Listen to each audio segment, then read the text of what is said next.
alicerces da história, é muito bom ter você aqui. Mais uma videoaula especial Era Vargas, dando continuidade à nossa playlist de Era Vargas. A gente vai falar aqui agora sobre o governo constitucional, aquele governo que vai de 34 a 37 e que vai ser marcado por um curto período, uma curta experiência democrática da Era Vargas.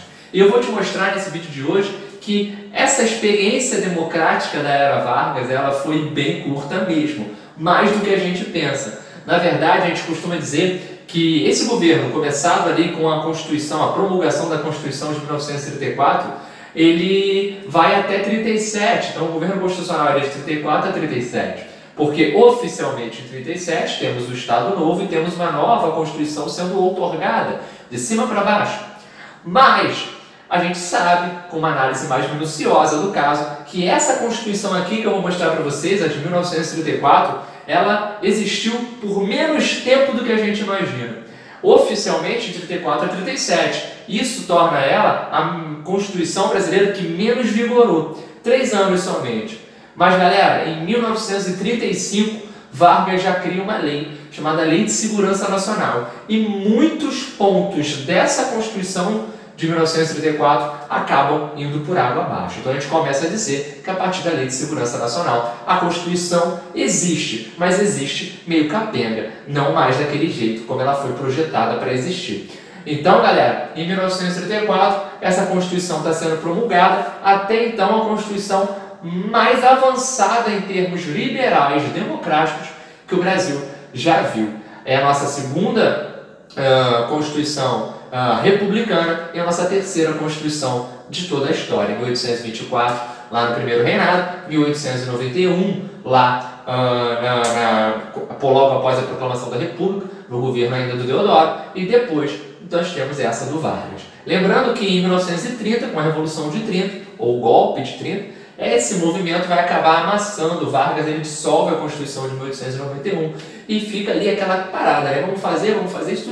Tu viu no vídeo passado. Vargas queria empurrar para frente, não queria fazer uma Constituição. Aí vem o movimento paulista e meio que apressa as coisas. A Revolução Constitucionalista perdeu em ataques militares, perdeu os seus combates, mas ganhou muita força no que diz respeito à sua representatividade. Tanto é que muitos paulistas foram participar com Vargas no seu governo, e a Constituição, que era um desejo de grande parte desses revoltosos, acabou sendo colocada em prática a partir de 34. Então, no meio do ano de 34, a gente tem essa Constituição liberal e nacionalista. Ela é muito democrática. Nacionalista em vários âmbitos, muita gente vai até criticá-la em muitos aspectos, porque se o Brasil fosse nacionalizar tanta coisa, teria um gasto tremendo. Isso até, segundo alguns, o Vargas chegou a dizer. Olha, para o Vargas dizer que a gente estava nacionalizando demais é porque, olha, para tu ver, né? Porque o Vargas sabe como é que é. Então, galera, liberal e nacionalista de forma bem profunda, nacionalizar riqueza mineral, o solo, o subsolo, né? Todas as nossas florestas, oceanos, ou seja, uma grande nacionalização, um grande controle do Estado em termos gerais nisso aqui. Divisão clássica dos 3 poderes, executivo, legislativo e judiciário. O Vargas se vê agora, ele que não tinha esse espírito, essa intenção, ele se vê agora um pouco mais preso, um pouco mais bloqueado pela ação da Câmara dos Deputados, pelo Senado, enfim, ele se vê um pouco mais cercado de poderes, ele acaba sendo obrigado a dissolver os seus poderes, a abrir um pouquinho mão daquele caráter centralizador que ele tanto ama. Nós temos o grande voto secreto sendo estabelecido, voto secreto e voto feminino, que é uma herança lá da Justiça Eleitoral, do Código Eleitoral de 1932, ainda durante o governo provisório, sai lá o voto feminino muito importante. Aqui o sufrágio, gente, é universal. Quem não vota, analfabeto não vota. Isso é importante, analfabeto só vota no Brasil em 1988, na Constituição Cidadã. Justiça do Trabalho vem e coloca em prática as grandes leis trabalhistas que ele já começou a empreender a partir de 1930. A gente tem uma jornada reduzida de trabalho para 8 horas por dia, a não ser em casos específicos. Lei que garante o salário mínimo, isso é muito importante. Agora entra na Constituição a ideia de um salário mínimo para subsistência. Isso é fantástico, né? Para que a pessoa possa sobreviver. Então não vai ter mais aquela história do cara trabalhar e ganhar uma miséria. Temos um outro aspecto que é muito importante, que diz respeito à questão do trabalho infantil. Então, a menor de 14 anos não trabalha. Mulher grávida tem direitos. vai ser um pouco mais protegida. Temos também a questão da Previdência sendo em caixa, você lembra lá dos institutos montados por Vargas, né, de vinculação ao sindicato. Teoricamente aqui o sindicato é livre, a gente sabe que isso não vai vigorar com muita força, né? Nós temos também uma ideia muito importante da educação como direito, isso é muito bacana. Essa Constituição ela é levada e analisada por muitas pessoas como uma espécie de cópia, né? Uma espécie de... Ela foi inspirada, podemos dizer assim, nos preceitos da República de Weimar, né? República de Weimar, ou de Weimar, lá na Alemanha. A Alemanha que pós Primeira Guerra Mundial vai acabar caindo nessa república bem liberal, com um aspecto bem interessante, e só com a ascensão do nazifascismo é que ela vai acabar sendo derrotada. Então, a gente tem esse aspecto aqui, uma Constituição bem interessante, Constituição forte, que acaba fazendo um bom estardalhaço, só que dura pouco. Dura pouco, gente, porque nós, historiadores, costumamos dividir essa Constituição, né, esse período constitucional da Era Vargas, esse governo constitucional dele, como um período de polarização. Essa é a melhor definição possível para essa época. Então a gente tem um governo extremamente marcado pela polarização política e ideológica. Nós temos de um lado representantes do que se chama fascismo e nós temos de outro lado representantes do que vão ser chamados, do que vai ser chamado de comunismo. Nós temos a partir de 1932 em São Paulo surgindo um grupo chamado AIB, Ação Integralista Brasileira.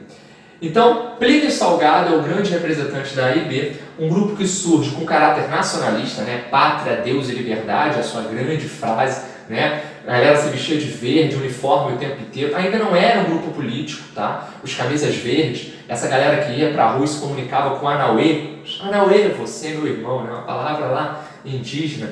Sigma era uma grande marca, né? Sigma que está no alfabeto grego e representa na matemática somatória, né? Então vou botar aqui na tela para você ver como é que era a sigma. Então essa sigma estava sempre no uniforme, na bandeira. É uma agremiação de inspiração fascista.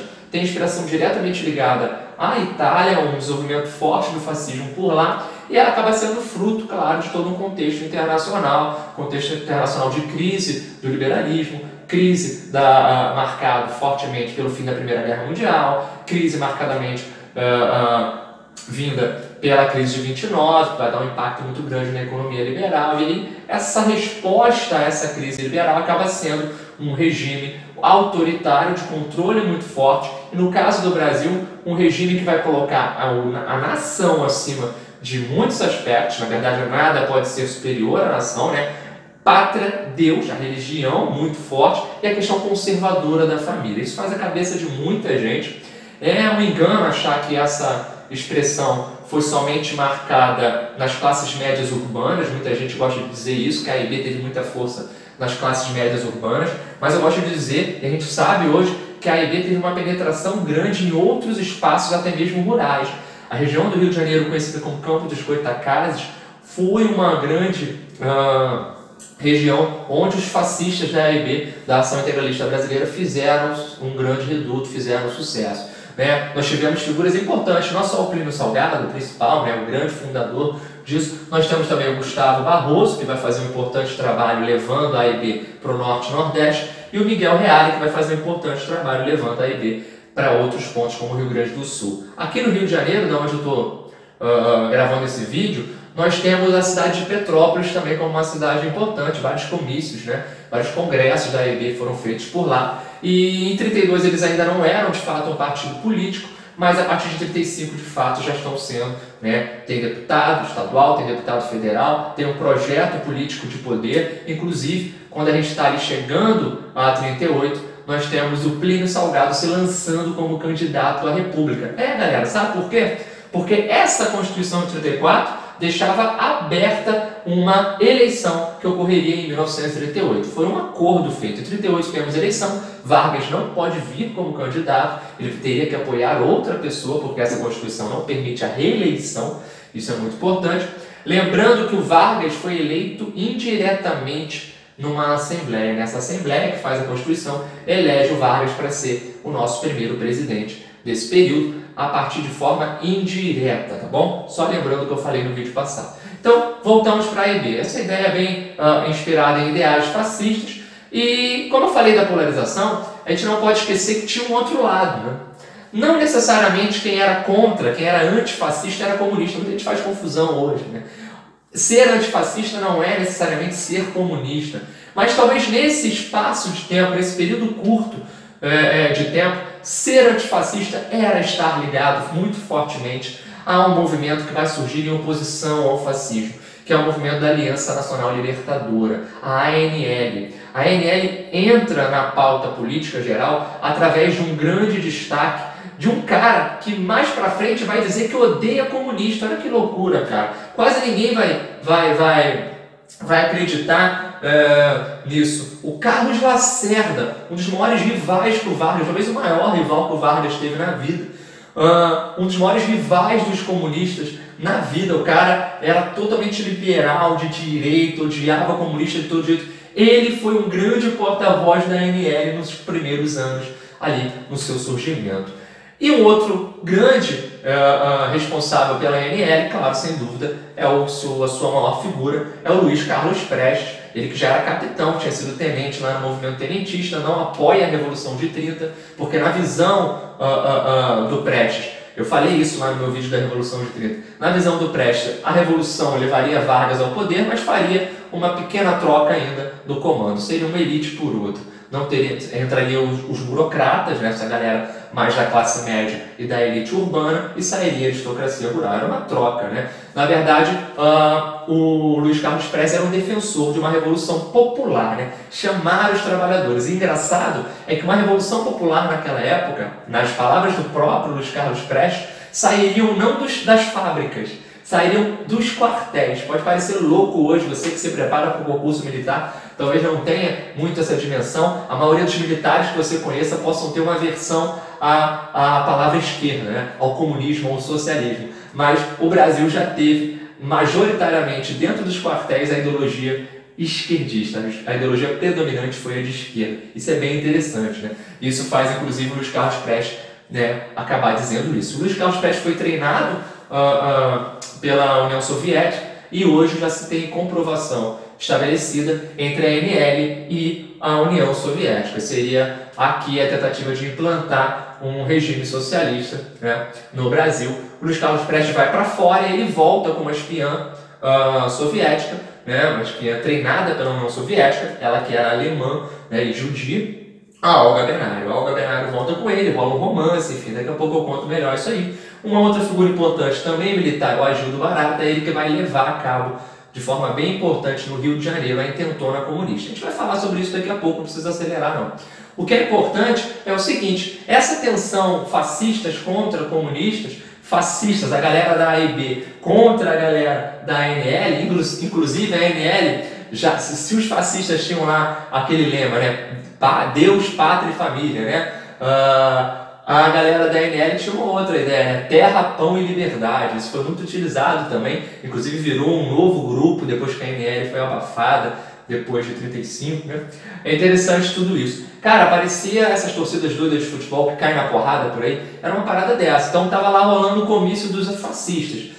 Porque isso aí, pátria, Deus, família, Deus acima de tudo, e vem isso, vem aquilo. De repente via comunista lambendo.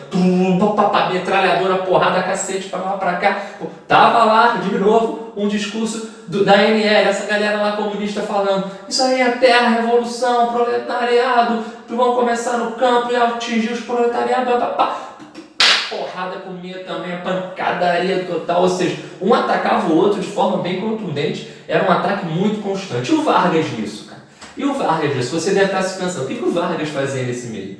O Vargas meio que ficava ali, olhando aquelas duas tensões e imaginando, bobinhos, pensam que vão ser fortes politicamente, mas eu vou amassar os dois, e é isso que ele faz. Na verdade, o Vargas tem uma pequena aproximação com essa galera da AIB, ele se aproxima da AIB, e a AIB se ilude, inclusive, né? Ele sabe como é que é, né?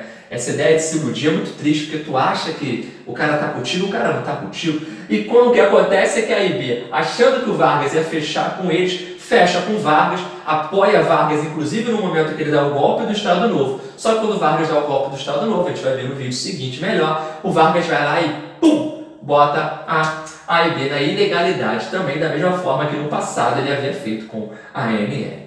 Então, gente, o que está acontecendo aqui é um momento de muita polarização política, talvez essa seja a principal marca do período conhecido como governo constitucional. O estopim geral para esse movimento de contestação, digamos, um movimento muito importante de contestação conhecido como Intentona Comunista, é a Lei de Segurança Nacional que o Vargas vai decretar logo após a ANL surgir.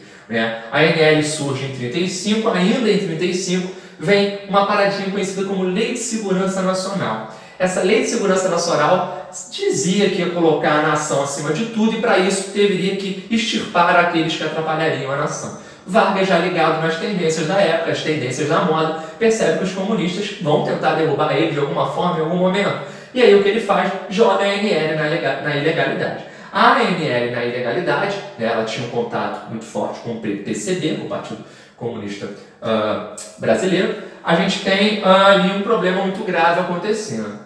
É projetado um grande levante que ocuparia várias cidades no Brasil. Só que da mesma forma como lá em 1922 os tenentes tentaram organizar um movimento que balançaria todo o Brasil e não deu certo, em 1935 vai acontecer parecido.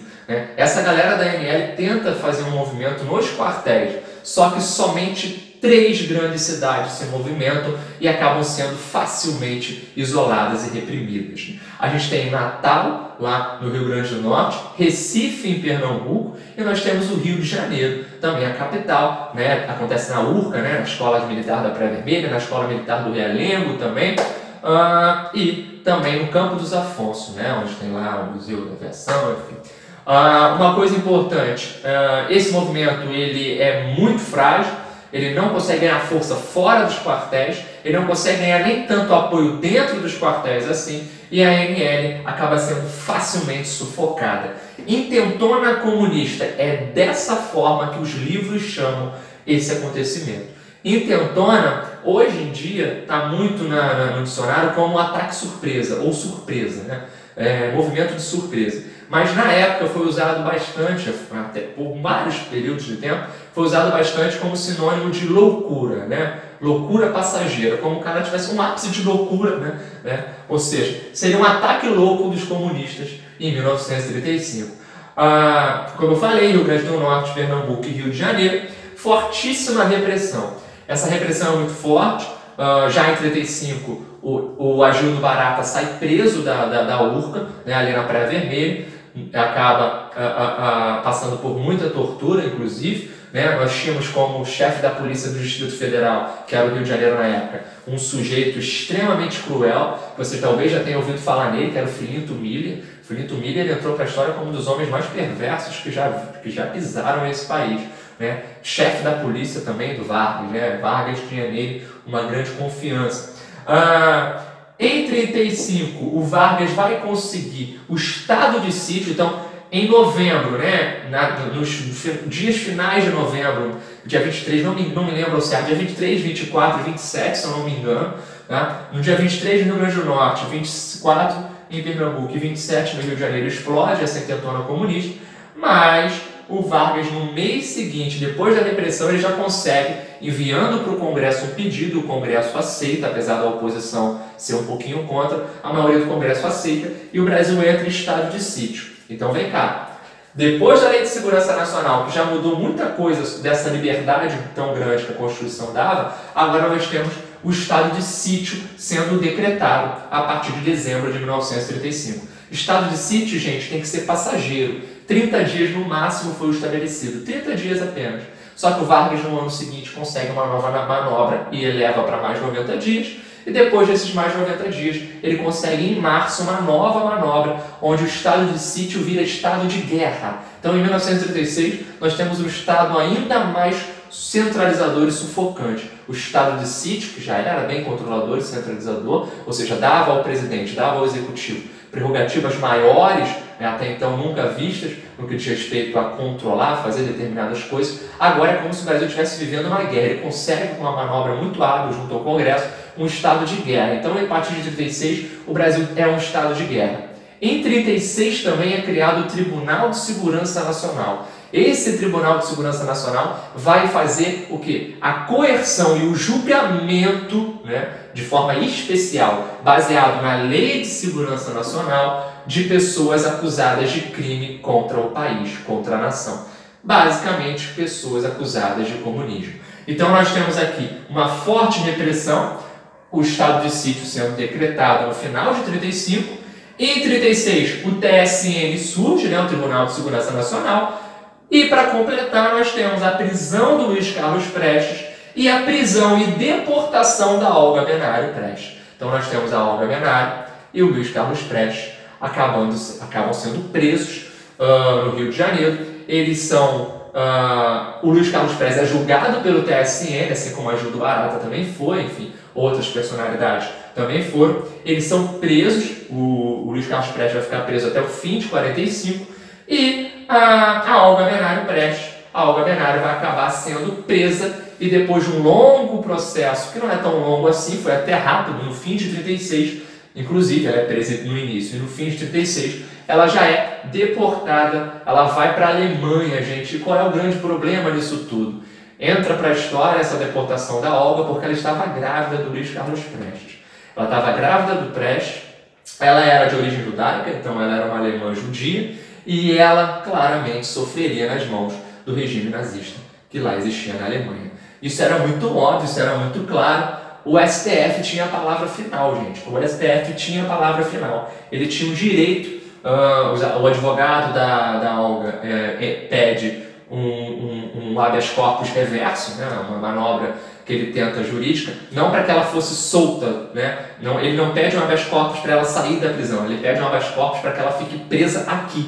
Né? Ele não consegue essa manobra, o STF se cala, diz não, e isso entra para a história como uma das maiores vergonhas do STF, porque uma mulher grávida vai parar num hospital para mulheres na Alemanha, para prisioneiras na Alemanha, e desse hospital, logo depois que a sua filha, Anitta Leocádia Prestes, nasce. Em 1936, ela é enviada a um campo de concentração no interior da Alemanha e ela morre numa câmara de gás em 1942. Todo mundo sabia que essa seria um grande caminho a percorrer pela Olga, infelizmente, mas o STF falou, tá tranquilo, vai lá. Né? Isso é bem interessante, porque mostra um pouco da cara do que é o Brasil. O STF se calou em vários momentos. Se você tem ódio dele agora, tá sozinho não.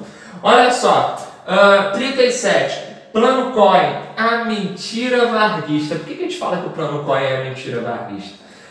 Porque em 37, o Vargas ele usa como justificativa um plano falso de supostos comunistas que atacariam o Brasil e implementariam aqui uma ditadura comunista, né? E consegue convencer a opinião pública a fortalecer o seu sistema político centralizado, a cair o Brasil numa baita de uma ditadura do Estado Novo. Na verdade, gente, o Plano Cohen é feito por uma grande liderança da AEB. Olha só, isso mostra a proximidade de Vargas e AEB. O Olímpio Mourão Filho, ele está lá datilografando, não tinha computador, né, na época, era na máquina mesmo, ele datilografa. Tá lá o textinho, aquele texto ele diz que seria um plano para um suposto ataque. Seria mais um ponto para estudos, né? Para, olha só, se os comunistas fossem atacar, eles fariam isso. E aí, olha só que interessante, isso cai nas mãos do governo. O Góes Monteiro é uma personalidade importante, porque ele era chefe maior, né, chefe do exército, e ele acaba levando isso para o governo, e aí nasce o plano, uma ideia de divulgar isso nos jornais, divulgar isso no rádio. Você sabe que a população tem forte crença em determinadas paradas. Isso aqui foi uma baita de uma fake news da época. E isso fez muita força, porque o povo disse, só quem pode me salvar é quem já derrotou o comunista antes. Quem já derrotou o comunista antes, em 35... Tu falou Vargas? Tu acertou. Getúlio Vargas. Getúlio Vargas agora vai ser cada vez mais abraçado. Gente, vai, dê para ele o poder. E aí, novamente, o Brasil continua nesse estado de exceção, com a Constituição sendo parcialmente cancelada. O Brasil está em estado de sítio, está em estado de guerra, melhor dizendo, e a gente já está caminhando para a formalização da ditadura do Estado Novo.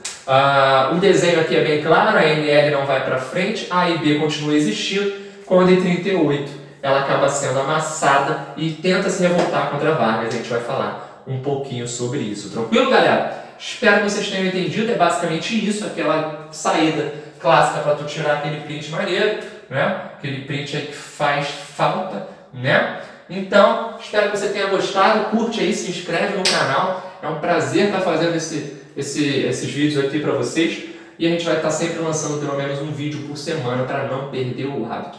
Daqui a pouco a gente fecha Brasil e partimos para geral. Seu concurso militar, seu vestibular, sua prova de concurso público em geral, vem aqui com a gente que você vai estar muito bem preparado. Instagram, @LCS da História, tem sempre questão lá e bizu. Tamo junto!